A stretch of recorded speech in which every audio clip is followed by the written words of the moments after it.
Hello students, நம்ம coding decoding சீரீஸில் வந்து இந்த டைப் பார்த்தீங்கன்னா உங்களுக்கு வந்து கண்டிஷனல் கோடிங் சொல்லுவாங்க. கண்டிஷனல் கோடிங்கிறது அவங்களே ஒரு கண்டிஷன் கொடுப்பாங்க. இந்த டைப் பார்த்தீங்கன்னா கண்டிஷனல் கோடிங் சொல்லுவாங்க. கண்டிஷனல் கோடிங்னுவாங்க. இந்த மாதிரி டைப் வந்து கொஸ்டின் எப்படி இருக்குன்னா, அவங்களே ஒரு சிம்பிள் கோட் குடுத்துருப்பாங்க. அது கீழ ஒரு கண்டிஷன் 3 கண்டிஷனோ, 4 கண்டிஷனோ டிபெண்ட் ஆன் த ஒரு கொஸ்டின் பொறுத்து, லெவல பொறுத்து. இப்ப குரூப் டிக்குலாம் ஒரு 2 கண்டிஷன், 3 கண்டிஷன் குடுத்து உங்களுக்கு வந்து சால்வ் பண்ண சொல்லுவாங்க. இப்ப இந்த மாரி குடுத்துட்டு, கீழ அவங்க ஒரு கோட் குடுத்துருப்பாங்க. இந்த 5% இஸ் ஈக்குவல் டூ 3, இந்த இம்பார்ட்டன்ட் சிம்பல் 9 அந்த மாரி குடுத்துட்டு, அதுக்கு இந்த 3 கண்டிஷன் ஃபாலோ ஆகுதா? அப்படி ஃபாலோ ஆச்சுன்னா நீங்க அத இன்டர்சேஞ்ச் பண்ணுங்க. இல்லன்னா, இந்த கோட் யூஸ் பண்ணுங்க. அந்த சிம்பல், டாலர் ஏதாச்சும் இந்த கோட் யூஸ் பண்ணுங்க சொல்லுவாங்க. அந்த மாரி சொல்லியிருப்பாங்க. ஓகேங்களா? ஃபர்ஸ்ட்டு இந்த மாரி கொஸ்டின் வந்தோனே, நீங்க ஃபர்ஸ்ட்டு க கண்டிஷன பார்க்கணும். அதுக்கப்புறம் நீங்க அத என்ன சொல்லியிருக்காங்க, இன்டர்சேஞ்ச் பண்ண சொன்னா இன்டர்சேஞ்ச் பண்ணி, உங்களுக்கு அப்படி செக் பண்ணி உங்க ஆன்சர் எழுதிக்கலாம். ஓகே. இந்த மாரி டைப்லாம் கண்டிப்பா அப்கமிங்ல வர குரூப் டி ல வர வாய்ப்பு இருக்கு. ஓகேங்க. இப்ப நான் சொன்ன மாரி எப்படி கண்டிஷன் வந்திருக்கும்? நான் சொன்ன மாரி பார்த்தீங்கன்னா, கண்டிஷன்லாம் எப்படி வரும்னா, ஜஸ்ட்டு உங்களுக்கு வந்து நியூமெரிக்கல் வேல்யூ குடுக்கலாம். இப்ப வந்து 2 இங்க 2 இருக்கு. இங்க 3, இங்க 4, இங்க வந்து 6 இருக்கு.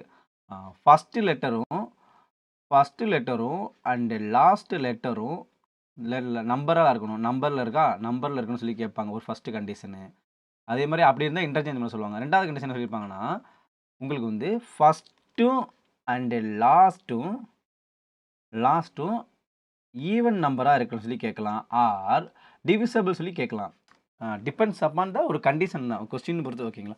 இந்த மாரி தான் கேட்பாங்க. கண்டிஷன சொல்லி அந்த மாரி ஃபாலோ ஆச்சுன்னா மட்டும் நம்ம இன்டர்சேஞ்ச் பண்ணிக்கணும். இந்த மாரி தாங்க இருக்கும். ஓகே. ஓகே.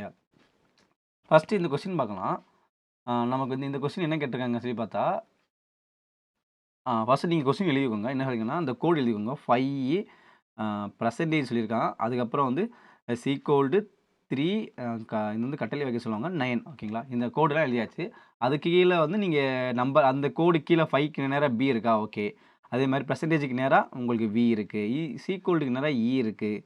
அதே மாரி 3க்கு நேரா உங்களுக்கு வந்து பி இருக்கு. இந்த கட்டளை வகைன்னா சி சொல்லுவோம். ஓகேங்களா? 9க்கு நேரா எக்ஸ் இருக்கு. இது எழுதிட்டீங்க. ஃபர்ஸ்ட் கண்டிஷன் பாருங்க. இஃப் த ஃபர்ஸ்ட் எலிமெண்ட் சிம்பிளா இருக்கும். நம்ம சிம்பிளே கிடையாது. லாஸ்ட் நம்பர்னா 2மே கண்டிஷன். இப்ப இந்த கண்டிஷன் வந்து உங்களுக்கு ஃபாலோ ஆகாது. First element add number okay right தான். 2வது ஈவன் நம்பரா? ராங். நமக்கு வந்து இங்க வந்து இங்கேயும் ஆட் நம்பர் தான் இருக்கு. உங்களுக்கு தெரியுதா? இங்கேயும் ஆட் நம்பர் தான்.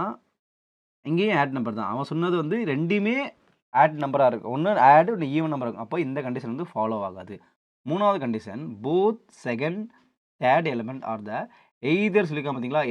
எய்தர்னா சிம்பிளா இருக்கலாம், நம்பரா இருக்கலாம். 2மே இருக்கணும். அது வந்து செகண்ட் நம்பர். செகண்ட் நம்பர் சொன்ன மாரி சிம்பிளா, இங்க வந்து நம்பர் இருந்ததோட இந்த இந்த கண்டிஷன் வந்து ஃபாலோ ஆயிருக்கும். அப்படி சொல்லும்போது, ஆ அப்படி இருந்துச்சுன்னா, தேர்ட் எலிமெண்ட் என்னவா இருக்கும்னு சொல்லியிருக்காங்கன்னா, ஃபார் த செகண்ட் எலிமெண்ட் சொல்லியிருக்காங்க. தேர்ட் எலிமெண்ட் உங்களுக்கு என்னது? Third element it is coded as the second element சொல்லியிருக்காங்க. அப்ப ஃபர்ஸ்ட் நீங்க இதெல்லாம் எழுதிருங்க. பி, அ பி, சி இதுவரைக்கும் உங்களுக்கு வந்துரும். இப்ப இங்க 2 தான் உங்களுக்கு வந்து மாறும். அது வந்து என்னவா இருக்கும்னா, உங்களுக்கு கொஸ்டின்ல தேர்ட் எலிமெண்ட் சொல்லிட்டானா, தேர்ட் எலிமெண்ட் நமக்கு என்னது இங்க? இங்க வந்து ஈன்னு இருக்கு. அதே மாரி செகண்ட் எலிமெண்ட் வந்து என்னது? செகண்ட் எலிமெண்ட் உங்களுக்கு வந்து செகண்ட் எலிமெண்ட் உங்களுக்கு என்னதுன்னா, வி இருக்கா? அப்ப இந்த வி தான் இங்க வரும். புரியுதுங்களா? Third element will be is coded as the coded for second element. Third element வந்து செகண்ட் எலிமெண்ட் கோடட்னு எழுத சொல்லிருக்காங்க. அவ்வளோதாங்க. B, V, V, B, C, X இதான் உங்களுக்கு வந்து ஆன்சர். ஓகேங்களா? நெக்ஸ்ட் கொஸ்டின் போலாம். நெக்ஸ்ட் கொஸ்டின் பாருங்க. அதே மாரி தான் வந்திருக்கும். ஒரு 4, 5 கொஸ்டின் கொண்டு வந்திருக்கேன். நெக்ஸ்ட் கொஸ்டின் பாருங்க. உங்களுக்கு தெரியுதா? என்ன சொல்லியிருக்காங்கன்னா, அதே மாரி தான். அதே கண்டிஷன் தான் ஃபாலோ. ஃபர்ஸ்ட் நம்ம செக் பண்ணிக்கலாம். நான் சொன்ன மாரி வந்து 6 ஆஸ் சிம்பிள் எழுதிக்கோங்க. ஹேஷ்டேக் சிம்பல் இந்த பெர்சென்டேஜ் 3, 8, 5 ஆஸ் 4 எழுதிட்டீங்களா? இப்ப இதுக்குண்டான அந்த கோடுக்கு என்னன்னா 6னா நமக்கு வந்து ஆர் தெரியும். பெர்சென்டேஜ்னா உங்களுக்கு வந்து பி தெரியும். சாரி பெர்சென்டேஜ்னா உங்களுக்கு வந்து கே, 3னா டபிள்யூ, 8னா உங்களுக்கு பி, 5னா ஜி, இந்த மாரினா பி, 4னா யு. ஓகே எழுதிட்டீங்க. ஃபர்ஸ்ட் கண்டிஷன் பாருங்க. இஃப் த ஃபர்ஸ்ட் எலிமெண்ட் வந்து ஆட் நம்பரா கண்டிப்பா நம்ம செக் பண்ணணும். கண்டிப்பா இந்த ஃபாலோ ஆகுது. ரேங்க் பண்ணிட்டு போயிட்டு செகண்ட் எலிமெண்ட் வந்து சிம்பிள். ஓகே சிம்பிளா இருக்கு. அதே மாரி ஃபர்ஸ்ட் எலிமெண்ட் வந்து ஈவன் நம்பரா இருக்கணும். இந்த கண்டிஷன் வந்து உங்களுக்கு ஃபாலோ ஆகுது சொன்ன மாரி. செகண்ட் எலிமெண்ட் சொல்லியிருக்கான் வந்து செகண்ட் எலிமெண்ட் வந்து சிம்பிள். இது வந்து சிம்பிளா இருக்கா? ஓகே. ஃபர்ஸ்ட் எலிமெண்ட் வந்து உங்களுக்கு வந்து ஈவன் நம்பராக இருக்குன்னு சொல்லிட்டாங்க. அப்போ இந்த கண்டிஷன் உங்களுக்கு வந்து ஃபாலோ ஆகுது. அப்படி இருந்துச்சுன்னா second fifth element R interchange. இப்போ நீங்கள் ஆர் போட்டுருங்க. ஸோ இந்த கொஸ்டின் நான் எழுதிக்கிறேன். இப்படி நீங்கள் செய்யும்போது ஓகே. இப்போ இங்கே ஆர் போட்டாச்சா 6 நீங்கள் செகண்ட் மட்டும் விட்டுருங்க. ஃபிஃப்த் எலிமெண்ட் என்னது 1 2 3 4 5. இங்கே பி எழுதணும். இங்கே கே, இங்கே டபிள்யூ, இங்கே பி வரும். ஸோ இது 2 தான் உங்களுக்கு இன்டர்சேஞ்சாக இருக்குது. இப்போ ஜி, பி, யூ. ஓகே. இந்த கண்டிஷன் மூணாவது கண்டிஷன் என்னது? தேர்ட் எலிமெண்ட் இஸ் த நம்பராக இருக்கணும். தேர்ட் எலிமெண்ட் நம்பரா இல்லை பெர்சன்டேஜ் இருக்குது. அப்போ இந்த கண்டிஷன் வந்து ஃபாலோ பார்த்தாலே தெரிஞ்சு. இருந்தாலும் செக் பண்ணி பார்க்கலாம். Fourth element is a simple. அதுவும் இல்லை. அப்போ நமக்கு ஆன்சர் பார்த்தீங்கன்னா RB KW KW VG. Okay. இந்த ஆன்சர் வரும். ஆன்சர் பார்த்தீங்கன்னா உங்களுக்கு சி வருங்க. ஆன்சர் பார்த்தீங்கன்னா உங்களுக்கு சி வரும் ஆன்சர். இந்த மாதிரி தாங்க உங்களுக்கு கொஸ்டின் இருக்கும். நெக்ஸ்ட் கொஸ்டின் பாருங்கள். நெக்ஸ்ட் கொஸ்டின் என்ன கேட்டாங்க? அதே மாதிரி தான் வரும். நெக்ஸ்ட் கொஸ்டின் என்ன சொல்லியிருக்கான்? நெக்ஸ்ட் கொஸ்டின் பார்த்தீங்கன்னா இந்த மாதிரி தான் உங்களுக்கு எல்லாமே குரூப் டீல் கேட்டது. ஓகே. இந்த கொஸ்டின் பாருங்கள். இந்த கொஸ்டின் வந்து உங்களுக்கு ஜஸ்ட்டு சிம்பிளாக இருக்கும். அதே மாதிரி தான் நம்ம சொன்ன மாதிரி ஃபஸ்ட்டு 3 கண்டிஷனையும் பார்க்கணும். அதுக்கு மட்டும் நம்ம வந்து அந்த கொஸ்டின் எல்லாம் எழுதிருக்கணும். ப்ளஸ் சிம்பிள் எழுதிருக்கணும். Plus hashtag 7 and 6. ஓகே.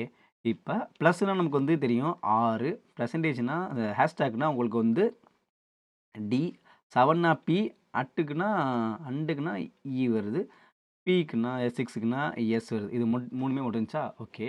இப்போ கண்டிஷன் நம்ம வந்து செக் பண்ணி பார்க்கலாம். கண்டிஷன் என்ன சொல்லியிருக்காங்கன்னு செக் பண்ணி பார்க்கலாம். ஃபர்ஸ்ட் எலிமெண்ட் வந்து சிம்பிள். ஓகே. சிம்பிள் ப்ளஸ் இருக்குது. Okay. Last element number. Okay. ரெண்டுமே ஃபாலோ ஆகுது. நான் சொன்ன மாதிரி ஃபஸ்ட் எலிமெண்ட் வந்து சிம்பிளாக இருக்கும் சொன்னேன்னா சிம்பிள் தான். இது சிம்பிள் தான். நமக்கு வந்து இது சிம்பிள் தான். ஓகே. இது சிம்பிள். சிம்பிளாக தான் ஃபாலோ ஆகுது. அதே மாதிரி லாஸ்ட் வந்து உங்களுக்கு வந்து என்ன ஆகுது? எல்லாமே ஃபாலோ ஆகுது சொன்ன மாதிரி. அப்போ என்ன செய்யணும் நீங்கள் டக்குன்னு இந்த கொஸ்டினை வந்து அவங்க சொன்ன மாதிரி கண்டிஷனில் வந்து ஃபாலோ ஆயிடுச்சு சொன்ன மாதிரி. அப்போ first and last element interchange பண்ண சொல்லியிருக்காங்க. இப்போ இங்கே வந்து எஸ்ஸு டிபிஇஆர். ஓகே. நான் சொன்ன மாதிரி இருந்துச்சா? அதே மாதிரி இந்த கொஸ்டின் பாருங்கள். ஃபஸ்ட் எலிமெண்ட் ஆட் நம்பராக இருக்கணுமா? ஆட் நம்பர் கிடையாது. இந்த கண்டிஷன் அதிகமாக ஃபாலோ ஆகாது. Both second third element perfect square. இங்கே ரெண்டுமே கிடையாது. சிம்பிளாக இருக்குது. அப்போ ஆன்சர் பார்த்தீங்கன்னா உங்களுக்கு வந்து எஸ்டிபிஇஆர். ஆன்சர் பார்த்தீங்கன்னா உங்களுக்கு சி தான் வரும். இந்த 2 கண்டிஷனுமே உங்களுக்கு ஃபாலோ ஆகலை. ஃபஸ்ட் கண்டிஷன் தான் ஃபாலோ. அதனால் அதை பேஸ் பண்ணி ஆகும்போது எஸ்டிபிஇஆர். ஓகேங்களா? நெக்ஸ்ட் கொஸ்டின் பார்க்கலாம். இந்த கொஸ்டின் பார்த்தீங்கன்னா என்டிபிசியில் கேட்கப்பட்ட கொஸ்டின் தான். ஃபஸ்ட்டு நீங்கள் நம்பர் எழுதிக்கோங்க. 7 6 8 இங்கே மல்டிப்ளை சிம்பிள் வந்து இங்கே பெர்சன்டேஜ். ஓகேங்களா? இப்போ இந்த கொஸ்டின் நீங்கள் வந்து நீங்கள் என்ன எழுதணும்? அப்போ 7க்கு நமக்கு வந்து கூட இ தெரியும். 6ன்றது வந்து பி, 8ன்றது உங்களுக்கு வந்து கே வரும். இங்கே மல்டிப்ளை வந்து பி வருது. இங்கே பெர்சன்டேஜ் வந்து ஜி. ஓகே. இப்போ ஃபஸ்ட்டு கண்டிஷன் பாருங்கள். ஃபஸ்ட்டு சிம்பிளே கிடையாது. அப்போ இது வந்து ராங். ஃபஸ்ட்டு வந்து நம்ம நம்பரில் இருக்குது. ரெண்டாவது வந்து ஃபஸ்ட் எலிமெண்ட் ஆட் நம்பர் தான் ரைட்டு தான். பட் ஆனால் சாரி ஆட் நம்பர் இருக்கணும் ரைட்டு தான். இங்கே வந்து நான் 7 இருக்குது ரைட்டு. பட் இங்கே வந்து லாஸ்ட் நம்பர் வந்து ஈவன் நம்பராக இருக்கணும். இங்கே வந்து நம்ம பெர்சன்டேஜாக இருக்குது. நம்ம கொஸ்டின் வந்து ராங். நெக்ஸ்ட் கொஸ்டின் பாருங்கள். நெக்ஸ்ட் கண்டிஷன் பாருங்கள். If both second third element are divisible by 7 2. இப்போ 6க்கும் 8க்கும் டிவிசபிள் பை உங்களுக்கு வந்து கண்டிப்பாக டிவைட் ஆகும். அப்போ இந்த கண்டிஷன் வந்து ஃபாலோ. அப்படி இருக்கும்போது தேர்ட் எலிமெண்ட் என்னவா இருக்கும்னு சொல்லியிருக்காங்கன்னா third element is coded as the coded for the second element சொல்லி கேட்டிருக்காங்க. இது கொஞ்சம் கன்ஃபியூஸாக இருக்கும். நீங்கள் எப்படி தெரிஞ்சுங்கன்னா தேர்ட் எலிமெண்ட்னா அவள் வந்து செகண்ட் எலிமெண்டோட கோடை எழுதி சொல்லியிருக்காங்க. அப்படி பார்க்கும்போது உங்களுக்கு இ வந்துடுதா? இபிபிபிஜி இது ஆன்சரு. இந்த செகண்ட் எலிமெண்ட் தான் உங்களுக்கு வந்து தேர்ட் எலிமெண்ட் சொல்லியிருக்காங்க. ஓகேங்களா? அப்படி பார்க்கும்போது ஆன்சர் பார்த்தீங்கன்னா ஏ தான். நெக்ஸ்ட் கொஸ்டின் போகலாம். இந்த மாதிரி தான் வரும் உங்களுக்கு கொஸ்டின். ஜஸ்ட் அந்த 3 கண்டிஷனில் எப்பயுமே ஒரே ஒரு கண்டிஷன் தான் ஃபாலோ ஆகும். அந்த கண்டிஷனை நீங்கள் வந்து பார்க்குறீங்க. அதை பேஸ் பண்ணி என்ன இன்டர்சேஞ்ச் பண்ணி நமக்கு ஆன்சர் வருது சொல்லி நீங்கள் எழுத போகிறீங்க. டேரெக்டாக நீங்கள் எழுதிடலாம். அவன் சொன்னதை அப்படியே கோட் பண்ணி ஒரு ஆப்ஷன் பார்த்தீங்கன்னா இந்த சி இருக்கும். நம்ம மைண்டு ஸ்ட்ரைக் ஆகும். இதான் ஆன்சர்னு. பட் ஆனால் அது கிடையாது. நம்ம கண்டிஷன் பார்த்து தான் நம்ம வந்து கொஸ்டினே சால்வ் பண்ணி ஆன்சர் எழுதணும். நெக்ஸ்ட் கொஸ்டின் பாருங்கள். இது எல்லாமே இப்போ நடந்து முடிஞ்ச என்டிபிசியில் கேட்கறதுக்கு கொஸ்டின் தான். நெக்ஸ்ட் கொஸ்டின் என்ன சொல்லியிருக்காங்கன்னா உங்களுக்கு அதே மாதிரி தான். இந்த கொஸ்டின் பார்த்தீங்கன்னா உங்களுக்கு வந்து என்ன சொல்லியிருக்காங்க? ஃபஸ்ட்டு இந்த டாலர் சிம்பிள் எழுதிக்கலாம். டாலர் சிம்பிள் நான் சொன்ன மாதிரி $9 4 இங்கே சிம்பிள் எடுத்து 8 எழுதிறேன். இப்போ இதுக்கு என்னென்ன எழுதிருக்கு பார்த்துக்கலாம். இப்போ இதுக்கு என்ன சொல்லியிருக்காங்க? இப்போ இந்த இதுக்கு வந்து டக்குனு எழுதிக்கோங்க. நம்ம மைண்ட்லயே சால்வ் பண்ணிக்கலாம். பட் இருந்தாலும் நம்ம எழுதிக்க நம்ம நல்லது தான். எழுதிட்டு நீங்க சால்வ் பண்ணா ஈஸியா இருக்கும். கொஸ்டின்லாம் மாற ஆயிரும்னு. என்ன இங்க இந்த சிம்பிளுக்கு வந்து உங்களுக்கு வந்து ஹச் வருது. இந்த சிம்பிள் வரும் இப்படி வரும். ஓகே 8க்கு வந்து இ. இப்போ கண்டிஷன் பார்க்கலாம். ஃபர்ஸ்ட் எலிமெண்ட் நம்பர் தான் கிடையவே கிடையாது. தப்பு. நம்பர் கிடையாது. சிம்பிள் வருது. First and last element are are odd number. இந்த கண்டிஷனும் வரவே வராது. ஏன்னா ஃபர்ஸ்ட்டும் வந்து சிம்பிள் வருது. அடுத்து ஆட் நம்பர் வருது. பட் 2மே உங்களுக்கு வந்து வரணும். மற்றும்னு அர்த்தம். ஓகே. அப்படி இல்ல. இப்போ if both second and third element are the perfect square root. இப்போ கியூப் வேல்யூ சொல்லி கேட்டிருக்காங்க. Square root. அப்போ இது வந்து உங்களுக்கு வந்து பர்ஃபெக்ட் ஸ்கொயர் ரூட். ஸ்கொயர் ரூட்டுன்றம்போது இங்கே 2 ஸ்கொயர் இங்கே 3 ஸ்கொயர் வரும். அப்போ பர்ஃபெக்ட் ஸ்கொயர் ரூட்டில் இருக்குது. Perfect square. அப்போ இந்த கோடு என்ன சொல்லியிருக்காங்கன்னா தேர்ட் எலிமெண்ட் அதே மாதிரி தான் சார். அப்போ சொன்ன மாதிரி third element is to be coded as the second element. ஓகேங்களா? அப்படி பார்த்தா செகண்ட் எலிமெண்ட் என்ன கோடை அவன் தேர்ட் எலிமெண்ட் எழுதிருங்க. அப்போ எஃப் டிஹெச்இ தான் உங்களுக்கு வந்து ஆன்சர். ஆன்சர் பார்த்தீங்கன்னா உங்களுக்கு வந்து சி தான் வரும். தேர்ட் எலிமெண்ட் கோடு வந்து செகண்ட் எலிமெண்ட் என்ன கோடு இருக்கோ அதை எழுதி வச்சுருக்கோம். அதாங்க ஆன்சர். நெக்ஸ்ட் கொஸ்டின் போகலாம். நெக்ஸ்ட் கொஸ்டின் பாருங்கள். இதெல்லாம் போய் நடந்து முடிஞ்ச என்டிபிசியில் கேட்கப்பட்ட கொஸ்டின் தான். ஃபஸ்ட்டு இந்த கொஸ்டின் கூட பார்க்கலாம். என்ன சொல்லியிருக்காங்க பார்த்தீங்கன்னா அதே மாதிரி தான் சிம்பிள் எழுத போகிறீங்க. இங்கே பெர்சன்டேஜ் சிம்பிள் எழுத போகிறீங்க. இங்கே டாலர், இங்கே ஹேஷ் சிம்பிள் 94, இங்கே @3.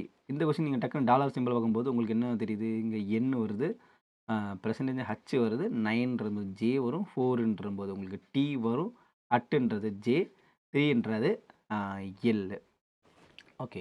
இப்போ கண்டிஷன் பார்க்க போகிறீங்க. ஃபஸ்ட் எலிமெண்ட் சிம்பிளாக இருக்குது, ரைட்டு தான். லாஸ்ட் நம்பராக இருக்குது, ரைட்டு. இந்த கண்டிஷன் எப்படி ஃபாலோ ஆகுது? சொன்ன மாதிரி ஃபஸ்ட்டு வந்து சிம்பிளாக தான் இருக்கணும், லாஸ்ட் வந்து நம்பராக இருக்குது. ஓகே. இந்த கண்டிஷன் நமக்கு வந்து பார்த்த வரைக்கும் ஃபாலோ ஆகுது. சொன்ன மாதிரி ஃபாலோ ஆகுதா? ஃபஸ்ட்டு வந்து சிம்பிளாக இருக்கா? இங்கே வந்து சிம்பிள் நான் சொல்லிடுறேன். லாஸ்ட் வந்து நம்பர். என்ன நம்பராகலாம் இருக்கலாம் 3. ஓகே. இப்போ இந்த கண்டிஷன் ஃபாலோ ஆகுது.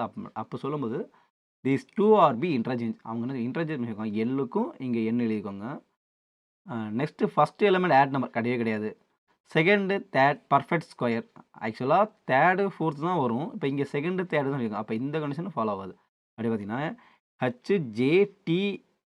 இப்போ இந்த கொஸ்டின் வந்து HHTTJN. அட்டுக்கு வந்து நான் என்ன எழுதிருக்கேன்? டி தான் எழுதிருக்கேன் சார். இங்கேருந்து டி வரும் சார். இங்கே தான் நான் தப்பாக போட்டிருக்கேன். டி அட்டுன்ற சாம்பிளுக்கு டி. அப்போ இங்கே வந்து ஆன்சர் பார்த்தீங்கன்னா உங்களுக்கு வந்து பி தான் உங்களுக்கு வந்து ஆன்சர் வரும். ஆன்சர் பார்த்தீங்கன்னா பி. ஓகேங்களா? இந்த மாதிரி வந்து அப்கமிங்கில் வீடியோஸ் வந்து கோடிங் டிகோடிங்கில் ரிலேட்டடாக சரி, ரயில்வேல வந்து இப்போ ரீசெண்ட் பேட்டர்னில் கேட்ட கொஸ்டின்லாம் உங்களுக்கு வந்து அப்கமிங் வீடியோவில் அப்லோட் பண்ணுறேன். வீடியோ பிடிச்சிருந்தா லைக் பண்ணுங்கள். ஏதாச்சும் குறை இருந்தால் சொல்லுங்கள். Thank you friends.